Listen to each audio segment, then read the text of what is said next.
প্রিয় শিক্ষার্থী বন্ধুরা, আসসালামু আলাইকুম। আশা করি আল্লাহর রহমতে আপনারা সকলে ভালো আছেন।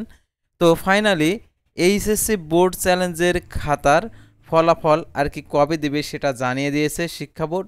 আর সাধারণত কতজন আবেদন করেছে বোর্ড চ্যালেঞ্জের আর কতজনের রেজাল্ট পরিবর্তন হবে সম্পূর্ণ কিছু বিস্তারিত আজকের এই ভিডিওটিতে জানতে পারবেন। তাই ভিডিওটি আপনার জন্য অত্যন্ত গুরুত্বপূর্ণ। তো ভিডিও শুরুর প্রথমে আপনি যদি অল জব নিউজ বাংলাদেশ এই চ্যানেলে প্রথমবার এই ভিডিওটি দেখে থাকেন তাহলে আমাদের এই চ্যানেলটিকে সাবস্ক্রাইব করে রাখবেন এবং notification bell button all press করে রাখবেন। এই ভিডিওটিতে একটি লাইক করে দেবেন।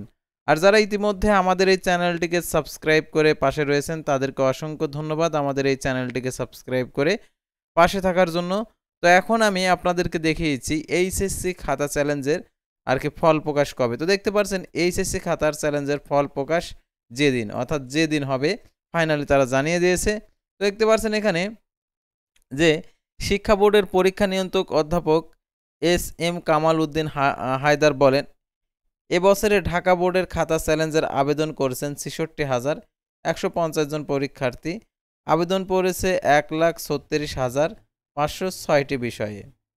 তো দেখতে পাচ্ছেন এখানে যে যে চলতি বছরের এইচএসসি সমান পরীক্ষার ফল পুনর্নিরীক্ষণে খাতা চ্যালেঞ্জ প্রক্রিয়া গত ২৩শে অক্টোবর শেষ হয়েছে। এবার খাতা চ্যালেঞ্জের ফল প্রকাশ হচ্ছে ১৬ই নভেম্বর, অর্থাৎ বেশি দিন না।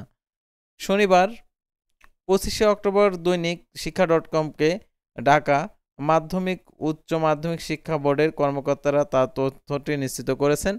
দেখতে পাচ্ছেন এখানে শিক্ষা বোর্ডের পরীক্ষা নিয়ন্ত্রক অধ্যাপক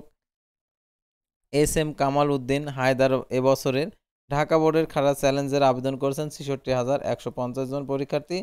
মোট আবেদন পড়েছে ১,৩৬,৫০৬টি বিষয়ের। এর আগে গত গত ১৭ই অক্টোবর শুরু হয় ফল পুনর্নিরীক্ষণের খাতা চ্যালেঞ্জ। ঢাকা মাধ্যমিক উচ্চ মাধ্যমিক শিক্ষা বোর্ডের বিজ্ঞপ্তিতে জানা যায় পুনর্নিরীক্ষণের আবেদন শুধু অনলাইনেই করা যাবে। অন্যবার SMS এর মাধ্যমে সুযোগ ছিল। শিক্ষা বোর্ড শিক্ষা মন্ত্রণালয়ের অন্য কোনো অফিসে আর কি গ্রহণ করা হবে না। তো দেখতে পাচ্ছেন এখানে আবেদনের ক্ষেত্রে দেখতে পাচ্ছেন এখানে যে বছরে যে যে বছরে দেখতে পাচ্ছেন ২০২৫ খ্রিস্টাব্দ তারিখে উচ্চ মাধ্যমিক সার্টিফিকেট এইচএসসি সমান পরীক্ষার ১৬ই অক্টোবর ফল প্রকাশ করা হয়। এবছরে ১১টি শিক্ষা বোর্ডের পাশের হার ৫৮.৮৩%। জিপিএ পেয়েছেন ৬৯,০৯৭ জন পরীক্ষার্থী। গতবার এইচএসসি সমান পরীক্ষায় পাশের হার ছিল ৭৭.৭৮%।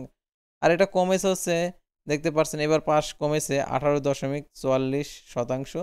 জিপিএ কমেছে ৭৬ আর কি ৭৬।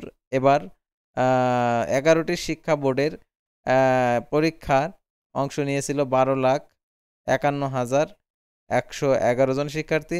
এর মধ্যে ৬,১৮,০১৫ জন ছেলে এবং ৬,৩৩,০৯৬ জন মেয়ে। সারা দেশে ২,৭৯০টি কেন্দ্রে পরীক্ষা অনুষ্ঠিত হয়। তো এটা তো আপনারা অনেকেই জানেন। তো এটার পরীক্ষার আর কি ফলাফল যে মূল বিষয়টা হচ্ছে এইচএসসি খাতা চ্যালেঞ্জের ফল প্রকাশ হবে হচ্ছে ১৬ই নভেম্বর। আর যারা আমাদের চ্যানেলে এই ভিডিওটা দেখছেন অবশ্যই আমাদের এই চ্যানেলটিকে সাবস্ক্রাইব করে রাখবেন, কারণ চাকরি সংক্রান্ত আপডেটগুলো আপনারা জানতে পারবেন আমাদের এই চ্যানেলের মাধ্যমে। কারণ চাকরি সংক্রান্ত A to Z বিষয় আপডেটই আপনারা জানতে পারেন আমাদের চ্যানেলের মাধ্যমে। অর্থাৎ আপনার ক্যারিয়ার গঠনের জন্য চাকরি প্রয়োজন, তাই চাকরির আপডেটগুলো আমরা আমাদের চ্যানেলের মাধ্যমে আপনাদেরকে জানিয়ে দেব। তো আশা করি আপনারা বুঝতে পারছেন। আল্লাহ হাফেজ।